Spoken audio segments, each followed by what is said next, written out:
this is Larken Rose here, and I'm here with Adam Williams, and we're doing our second episode of Good Anarchist, Bad Anarchist. Once again, this may not be confrontational enough for me to have to be bad, but we shall see.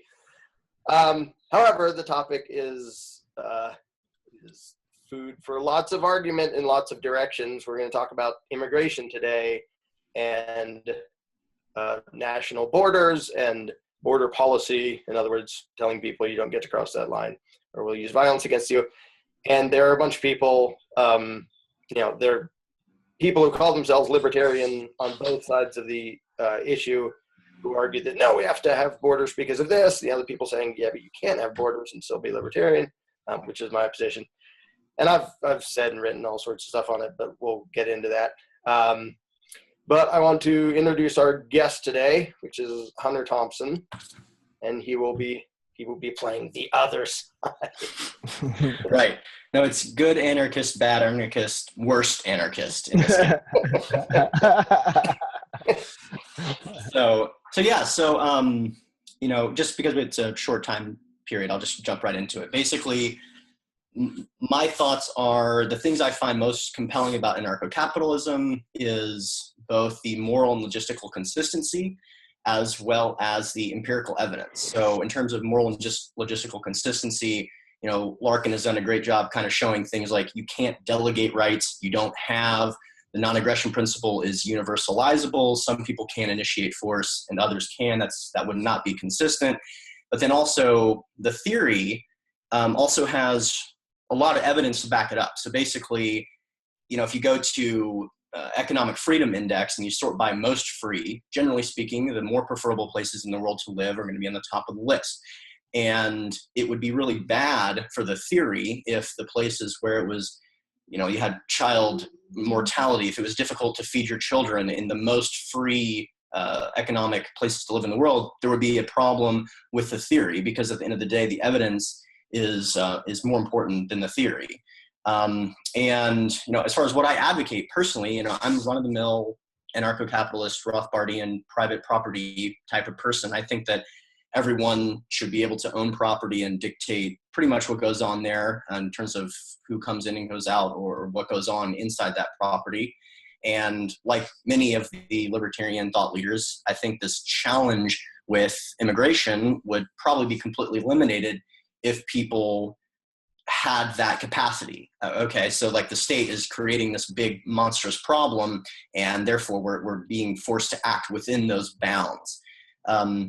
That's kind of my opening. If you want me to go further, I can. So that's kind of where I'm at. Yeah, you can get into your take on it and your position on that. Okay, so also I think it's important to say that I hope this isn't come off as a cop-out, but I think it's just me being honest.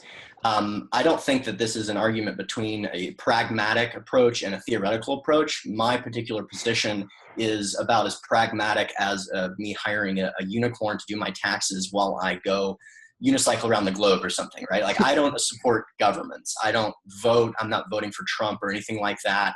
And I don't think that even what I'm going to probably talk about today is realistic, but I'm just putting forth the argument.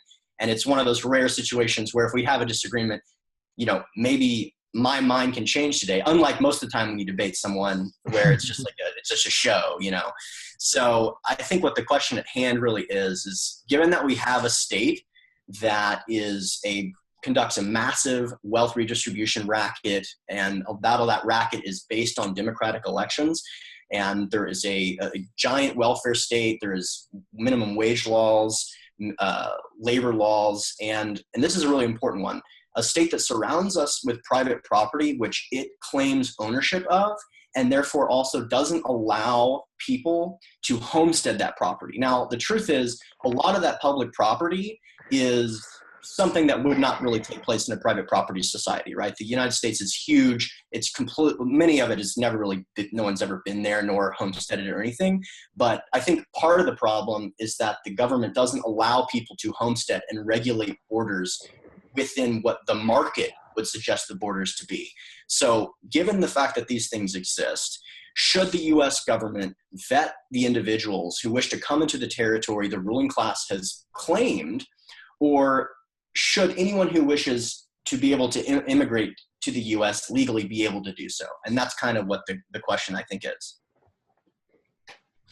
Okay. Adam, do you want to Sure. dive Yeah, into? sure. Well, you mentioned a lot of things there, Hunter. Yeah, I don't find too many massive areas of disagreement in a lot of what you're saying from my position. I think that what's interesting about immigration, I guess my kind of contribution today is putting some context around the outsides of the topic. I think that we're looking in immigration so often from a, like you said, pragmatic and procedural perspective, and not enough from a spiritual or a belief perspective, or a consciousness perspective, or a perspective of boundaries, in terms of human action, and, only the individual acts, and, how people decide to organize themselves in groups, starting with yourself. I own my body, right? Hunter you own your body, Larken owns yours, and I don't have the right to tell you what to put into your body. Well, obviously we agree on that. And that extends out to, the family. Okay, I'm the male adult. I'm in charge of the self-defense principle and making sure I protect my family, and I have the right within my power that if someone is attacking me or my family and trying to kill us, and clearly, trying to end our life, I have the right to defend myself up to the point of killing that person, right? So, we start there from the theory and from the philosophy, and then we move out to larger groups. Now, I think one of the biggest aspects to weave into this narrative about immigration is corruption, and the hidden agendas surrounding immigration today, especially when you look at the EU. I'm here in Holland, so I really see a lot of hidden agendas at play, a lot of obfuscation of the truth in terms of cause and effect and why these things are happening. So I think that's just a very critical, important part. Now, Do you mind going into detail as far as what you mean by that? Just to be clear. Yeah, like, sure. Well, I kind of will as we I'll take Okay. turns, but yeah. Cool. Yeah, in terms of hidden agendas, we look at, okay, who's funding some of these movements? Is it George Soros funding them? Is George Soros funding Black Lives Matter? Are people that are part of the deep state funding movement, wars in the Middle East, which are, creating movements now into Europe? And is there a plan to destabilize, European societies and create chaos to further the one world government, one world, currency, whatever? These are just parts of the conversation that need to be woven in, and that they need to be considered because they're so critical in terms of our current application of, given our technology now, given where consciousness in the world is now, given the number of people who are voluntarists versus statists versus want to be ruled versus whatever, what are the next logical, common sense, morally consistent steps to look at in terms of how do we govern, manage, watch? I mean, what is an immigration policy, right? It's a neighborhood watch, right? On a global level, right? It's neighborhood. It's a people, and this is in the community. Hey, I'll watch out for who's coming into this community, right? And that's what immigration policy is supposed to be. But now, when we get into the state and the hidden agendas and the corruption, the whole thing just becomes a mess. So those are some of the themes I want to talk about today. Cool. Yeah, if I can just dive in here, to me the two arguments I see from people who describe themselves as libertarian but want borders. The one that to me is the easiest to just demolish is the notion that, well, just like I have my property and can decide how to do it, the nation has its property. That's only true if the politicians in DC own every square inch of the whole country. Because if they decide that those people can't come in, it means those people can't come into my property even if I want them to. And and it isn't a majority owning it either, because that means, okay, so the minority in any immigration policy gets no say because we have declared this to be so, we the politicians. So I think that analogy that people use is just totally bogus, because no, we don't have collective ownership of the whole continent. Like Hunter pointed out, and I think you're totally right, the vast majority of it isn't legitimately owned by anybody, because nobody's been there, nobody lives there, nobody's used it, nobody's homesteaded it. The ruling class just said, oh, it's ours because we said so. Well, that, if you're going to accept that, don't pretend to be libertarian. But to me, this is a perfect example of how statism seduces people into throwing away their principles, because it's always based on fear. And it's always, and sometimes it's, they want people scared of something they just totally made up or something they exaggerated, but they'll use fear from something that's real too. And the template is always, hey, we, the government, the ruling class, we need to be able to have this power to use force because of scary things that might happen otherwise. And that has to include the power to control people who didn't do anything yet. And so the excuse for the border is, well, a lot of those people who would come in are either, there may be the concern that they're going to commit crime, or there may just be the concern that they're going to vote Democrat because they're going to be mostly collectivists or whatever. And therefore, it's justified to initiate violence against this gigantic category of people that include individuals that didn't do anything.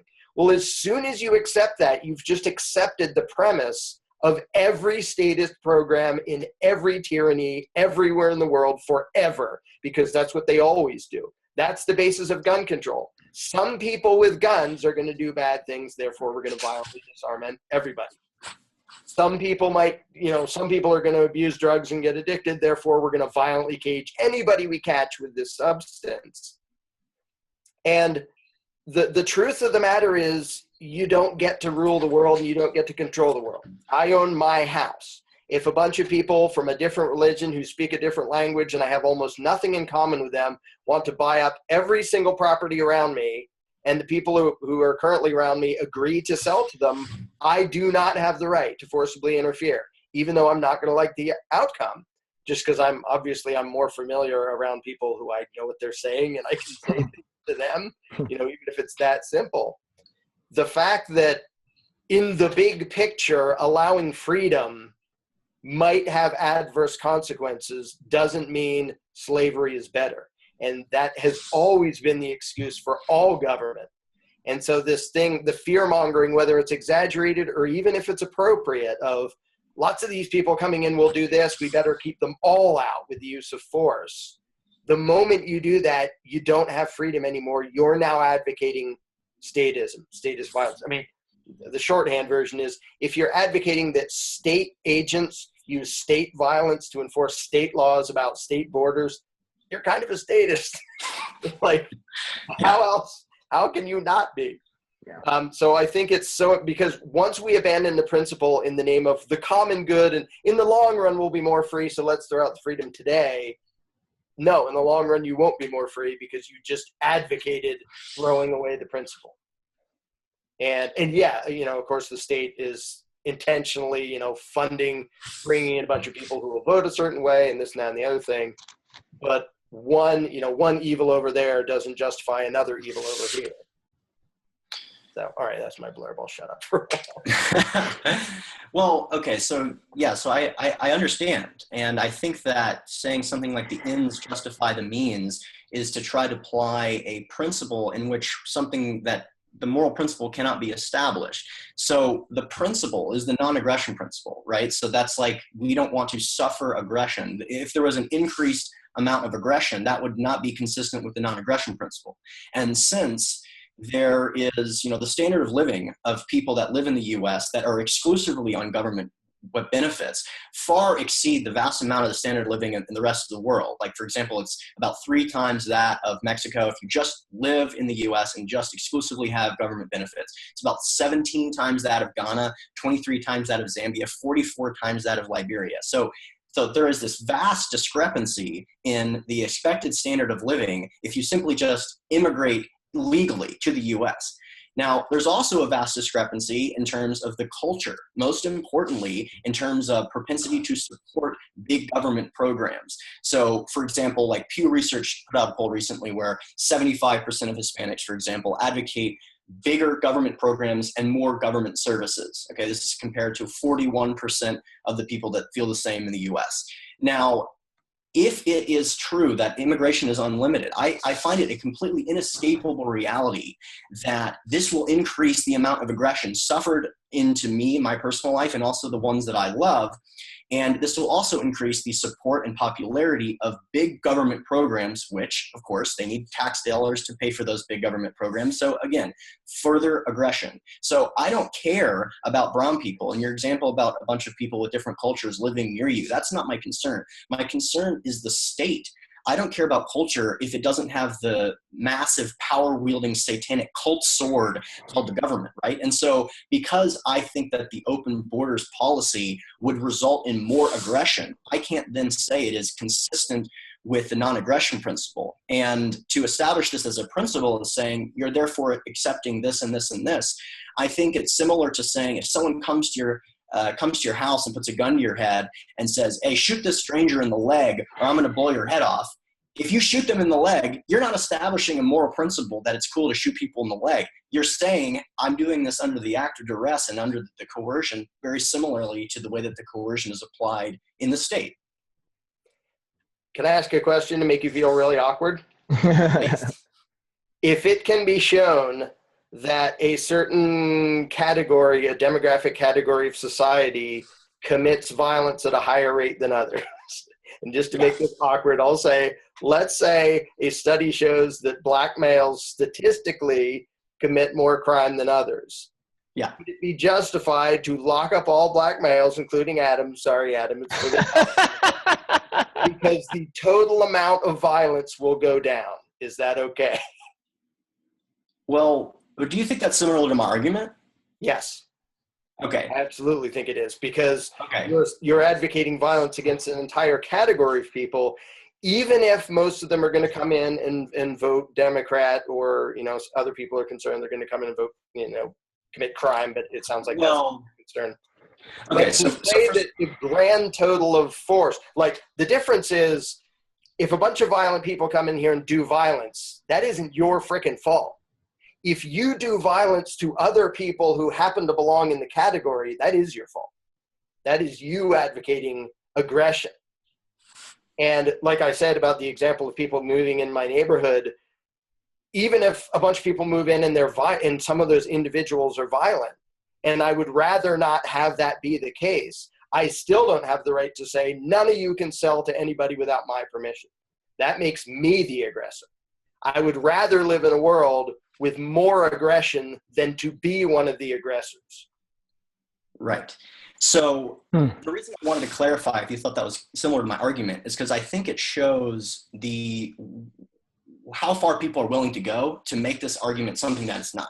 Going to a vast amount of people into their homes and saying, we're going to imprison you because of your race, is very different than saying, don't leave your home, go across the ocean and come here, at which point, and I was not specifically saying we should limit all people based on race or something. I was saying that the government should vet the individuals.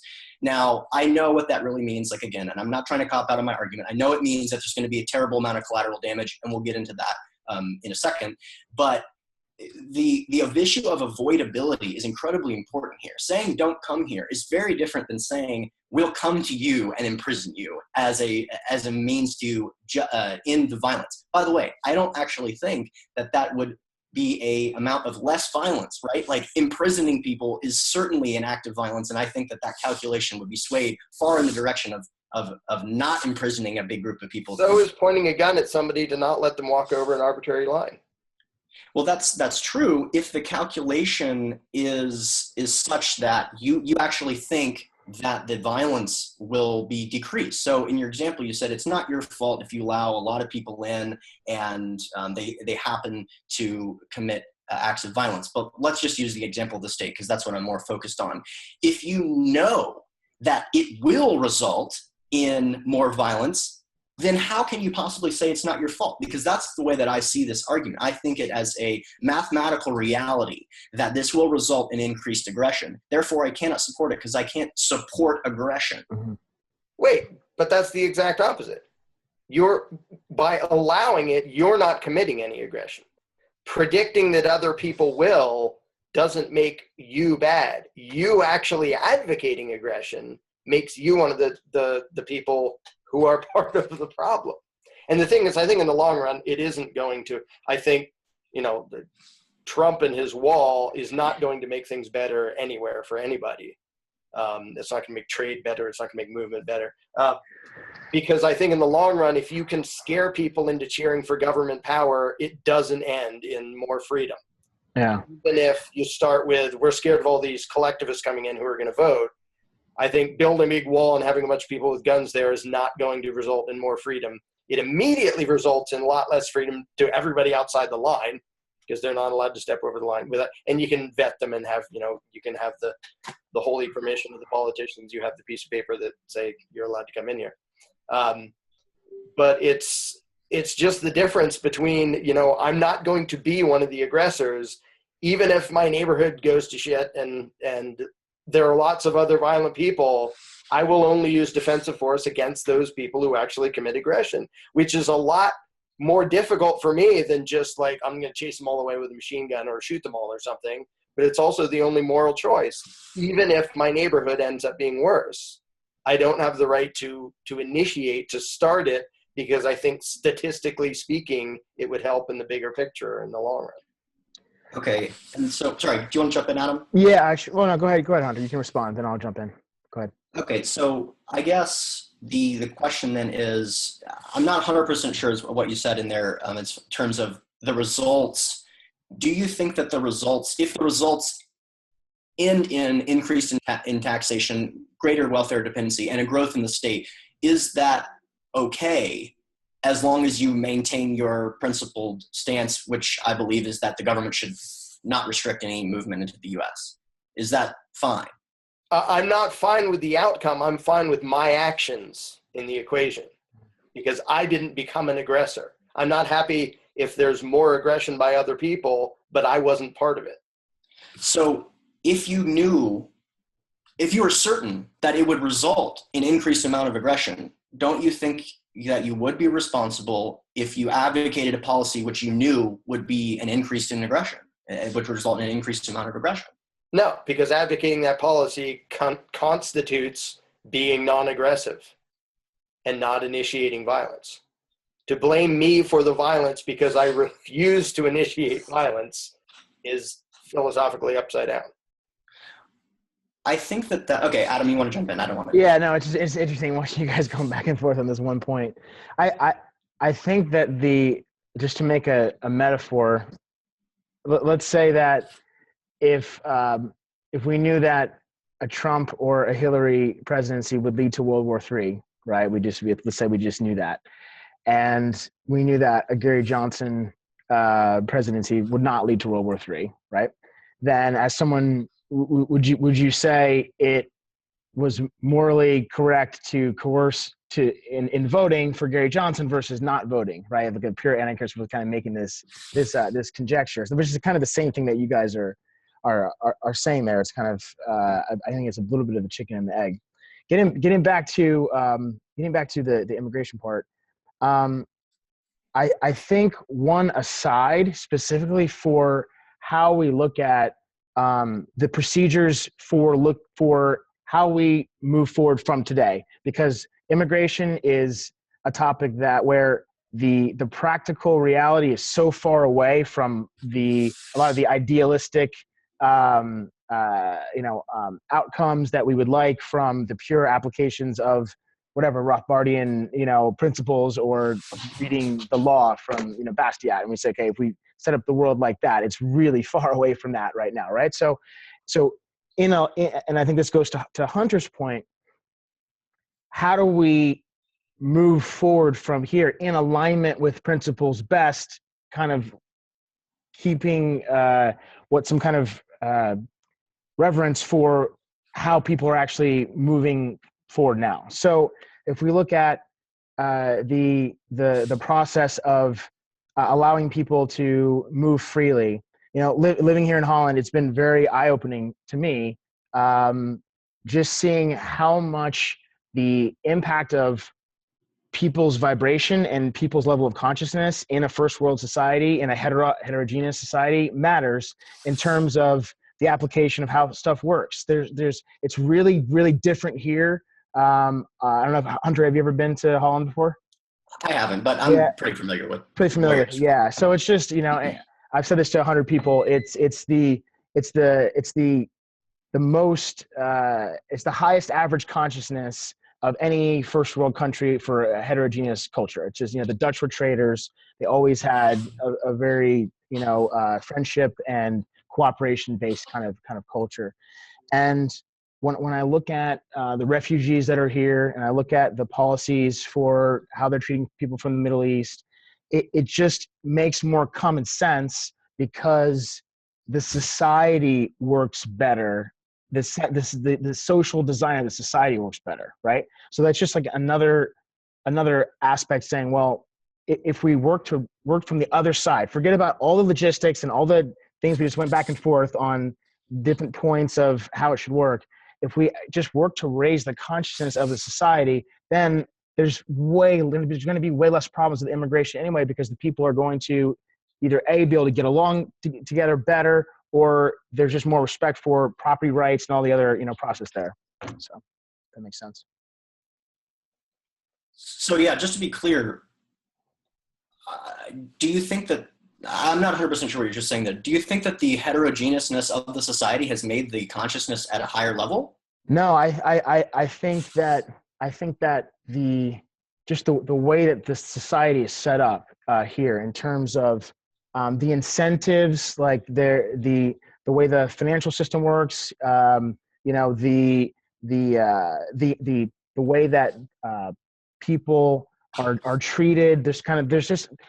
I look at it today. I saw a little child. Her parents were having her send her over to give $1 to a guy playing the music on the street. Like they instruct their children to respect others, right? Whereas in the U.S. we're indoctrinating our kids to be obedient. So it's just a little bit different, perspective, which just balloons out to the entire society. So a bit mystical there, but hopefully that makes sense. Yeah, and I definitely think the general mentality of the people has a huge amount to do with what the how much conflict there's going to be, or whether we're able to peacefully coexist. I think it's a little bit ironic that I hear Trump supporters, and none of us here are Trump supporters. I'm not advocating. I'm not accusing anybody here of being that. But it's so funny the way they talk about, there's those scary people on the other side of the world who think like they think, and they're totally narrow-minded, and they want the whole world to be like them. And we have to make sure the whole world is like us instead, exactly how we say things. And it's just, they're arguing against their mirror image, and they don't even see it. And it's so easy to scare people like that who have their little bubble that they live in. And that's a lot of the U.S., and make them think that, there's 1.6 billion Muslims that just can't wait to kill you. It's like, if there were 1.6 billion people who couldn't wait to kill us, we'd all be dead. But if people have their little sheltered attitude, it's easier for them to be scared. And that's true of the people, some of which I'd be scared of. I'm not saying, everybody on the other side of the world is a total angel. No, some of them are going to be violent, just like some people here will be violent. Maybe a higher percentage, I don't know. But all of that stems from that sort of attitude of we're the right ones and everybody else is wrong, and our beliefs are right and everybody else is wrong, and that ultimately is what has to go away. And it's just ironic to me that most Trump supporters and most of the scary militant Muslims that I'm supposed to be scared of, other than skin color, they look exactly the same to me. They're militant, pro-statist, violent psychos who want the whole world to be them. And when you put two groups of people together that each think that, then things get really ugly. And so, yeah, definitely just the overall mentality of how people see the world is, if that fixes, none of the rest of this even matters. Right, I agree. Now, in terms of the comments that were made earlier, so Larken, you still live in New Hampshire, right? No, I'm Eastern Pennsylvania. Oh, okay, cool. Well, I had this whole little bit about New Hampshire, but I kind of want to get to it anyway. So basically, for the people that are listening, New Hampshire is an incredibly free state, and there's no capital gains tax, no sales tax, no inventory tax. It has about the least restrictive gun laws in the world. Okay, now I live in California. How long has it been? Have you guys been to California recently? It's a beacon of freedom. Yeah. Okay. Pretty bad Okay. now. So it's pretty bad. I love it here, though. I love it here, but the reason I love it here is not because of the laws, right, or the culture necessarily when it comes to politics. So what you would want to do if you would want to ruin New Hampshire and the free state movement and the non-aggression principles consistency with New Hampshire is you would want to create a welfare state which allowed Californians to move there and immediately better their lives in terms of standard of living. So if that happened, New Hampshire, which is currently fairly consistently in line with the non-aggression principle, would be not so in line with the non-aggression principle. So I would not advocate a policy that would suggest that. Now, if you wanted to make New Hampshire really, really, really not consistent with the non-aggression principle, you would create a standard of living and allow all the people of Syria to move to New Hampshire. This would basically make New Hampshire a lot like Syria. And I have a feeling at that point, a lot of people that live in New Hampshire would probably move to California. So I wouldn't say that this is a result of freedom and yay, people got to move. I would say that this is a result, this is a doom. This is death and destruction, basically. And the idea that voting doesn't work to, kind of limit the size and scope and growth of the government, I actually kind of agree with that. There are some examples, but again, the heterogeneousness, it's not surprising to me. The heterogeneousness of Holland is something that you mentioned. New Hampshire is incredibly homogeneous. It is it's like 92% white or something like that. And lack of diversity in certain situations makes things more comfortable, right? And I'm not saying that that's preferable. I'm just saying that it's clear to me that that's the case. And voting doesn't really work in terms of eliminating the state. We're not going to vote like Adam Kokesh is not going to win presidency and we're all going to dissolve it. But what can happen is it can increase the size and scope and growth and rate at which the state grows. And this is why voting and rock the vote and get out and get the young people to vote is so popular amongst leftists, because they know that this is the way to get their agenda across. Yeah, and I'll rudely barge in here again. A couple things. There's a really important point that you just reminded me of. First of all, I would ask if you would advocate the use of force to stop people from California from moving to New Hampshire. Because I would definitely rather they didn't do that, but I also recognize I don't have the right to force them to not do it. Right. But if you back up and look at the big picture, like back all the way up, so here's the whole freaking world, like statists can move around and collectivists can move around and authoritarians can move around, so that like, all right, a whole bunch of Californians moved to New Hampshire. Well, guess where they aren't anymore? California. And if people who, believe in violent, militant, Muslim extremist, whatever, they're coming over here, well, then they're not over there. The thing is, what has to happen has nothing to do with where the individual people move. The solution in the long run is to spread the idea of self-ownership to the whole freaking planet. Because wherever they are on the planet, it's like when people say, oh, keep those scary people from coming over here. Okay, well, you're keeping them over there then, and there are innocent people living over there. So you're making those innocent people be stuck with those evil psychos. It's not that you made them disappear. It's just you made them not be in your neighborhood. They're still in their neighborhood. And that's just sort of like, well, I would prefer the bad people be in your neighborhood, not in mine. And on a practical level, that's just sort of, human nature. But in the long run, you're not making more people statist by letting them move. They just moved somewhere. And in the long run, what has to happen is the end of collectivism in between the ears of 8 billion people. And the way to do that is never to run to government and say, government, we need a big, violent government program to preserve our freedom. I think I would rather allow scary people over there to come over here, and then there's really scary people over there. Hell, maybe I'll move where they came from because they're not there. I would rather allow that and stay consistent with self-ownership and non-aggression because that's what has to happen. You know, if I happen to be in the middle of where all the worst people are, or they happen to be on the other side of the world for me, the long-term big picture solution is still the spreading of voluntaryism. And you can't get to spreading of voluntaryism by way of government violence. All right, so we're at the 2-minute warning here almost. So let me close one thing quickly, then I'll let Hunter make a final comment. So Hunter, getting back to the homogeneous versus heterogeneous, country comment. Exactly right. A homogeneous country like a Japan or an Iceland, often much easier to get the cohesiveness and establish those boundaries. Whatever, as you said, certainly it's easier. It's fewer viewpoints, fewer cultures to assimilate and incorporate and do all those things.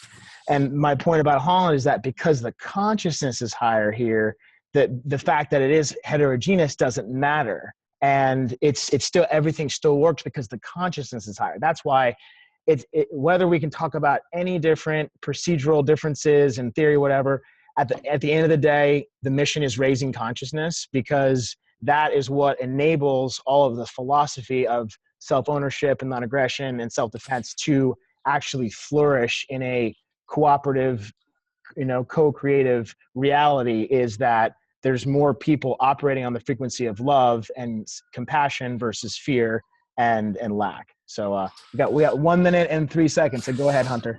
Okay, so I'll try to bundle a bunch of different arguments into a 30-second interval. So I agree that the idea is to raise the consciousness of people. Okay, now if we look at what we're anticipating, or what at least I'm anticipating in terms of allowing an unlimited amount of people to enter the U.S., I am not anticipating an elevation of consciousness. I am not anticipating everyone starts reading For a New Liberty. I am anticipating a lot of people start reading Mein Kampf. And I'm anticipating a lot of death and destruction by means of inflation and taxation and an implosion of the welfare state. Now, what happens when welfare states implode, again, is not that spontaneous free societies erupt. It's people call for authoritarian collectivism in a really violent way, mostly based on religion or ethics, a race or something like that. And to anticipate that this will result in the way that love or the rage of consciousness, the way that you say it, or the non-aggression principle is going to spread, it's not a compelling argument. Okay, right. Go ahead, finish up, Hunter. So thanks guys for giving the extra time. So basically, this is not in my opinion, this is not a way to make a compelling argument for libertarianism, to support something that you believe, at least I believe, is going to result in the lack of the aggression principle, the non-aggression principle being applied.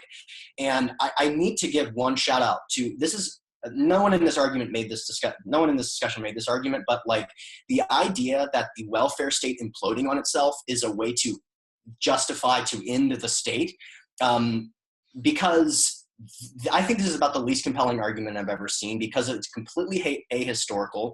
It also it ends justifies the means conversation, but most importantly, when you have a welfare state that collapses on itself, you don't have this spur onto freedom. What you have generally is a big group of an indigenous, multi-generational underclass that is not going to give up their worship of statehood and start becoming entrepreneurs. What they do is they just call for more socialism and more government programs. And we've seen this over and over again. But more importantly, the people that think that the welfare state imploding on itself is a good way to end the state, they will never make the argument, which I think is equally as valid, which would be, why doesn't the US military simultaneously invade 50 new countries? Because that would be unsustainable, and therefore that would bring about the end of the state. And I think that is equally as valid as trying to say that the welfare state imploding on itself is a good way to end the state. I don't think it's valid at all. And I know we don't have a lot of time, but I just wanted to get Larken's perspective on the Native American experience, the Native American Indian experience. He mentioned it in one of his podcasts, and I don't know if we have enough time to get into that, but I wanted to get his perspective on that as well. There's lots of memes joking about that, like they didn't have a very good immigration policy because they let a bunch of Europeans in. I have to throw in a thing joking about the fact that, yeah, we need to make it so only white Europeans can live in North America for some reason, which is sort of odd to draw the line there. I think that was mostly a government problem, as most things are, because a lot of the people who came here did trade with the Indians. And of course, you have an amount of racism and private violence. Most of the violence was officially sanctioned and legalized, and then the U.S. ruling class saying, yeah, you don't get to live here anymore. We know you've lived here for like ever, pretty much, but now we're going to violently evict you and kill a bunch of you and stuff like that. But again, it sort of comes down to allowing freedom and not initiating violence will in some cases result in bad things happening. And I would still rather be one of the ones who didn't initiate the violence. And I actually think, and this would take a while, I admit, but I actually think that if you took a whole bunch of people from like the most narrow-minded, militant religious sect of some country, let's say the worst of Syria, and you brought them over here, I think over time it actually would influence a lot of them to think more openly, because even among American collectivists, we're a hell of a lot more open-minded than anybody who doesn't believe what we kill them. Like the general shift in consciousness, even among people who still worship the state, which is most people, has still been going in the right direction. And I do actually think exposing areas of the world that I would politically incorrectly still refer to as backwards, where they're very, militant, violent, authoritarian. They're not at all about getting along. I think exposing them to the rest of the world is the best thing that can happen. It's why North Korea is, make sure we don't talk to anybody else, because then they'll figure out what a bad idea collectivism is. I would rather everybody over there be exposed to these ideas. But ultimately, and this is the last thing I need to babble about this, I think, allowing freedom does let some bad things happen that wouldn't have if we had a giant authoritarian police state. But I would still rather not be one of the ones cheering for violent aggression, and aim for the long picture instead of, letting the state does what it always does, which is scare people into running back to the state to save them by way of violence. And I think in the long run, that's never going to be a good thing. Cool. That's the end of my babbling. All right, guys, we should close up there for time. Thank you, everyone, for checking out our second episode. Thank you, Hunter, so much for the chat. We will see you guys. We'll see you guys later. Fantastic. Thanks so much, Larken. Thank you so much, buddy. Yeah, it's been cool. fun, guys. Thanks, Hunter. Take care. Bye-bye.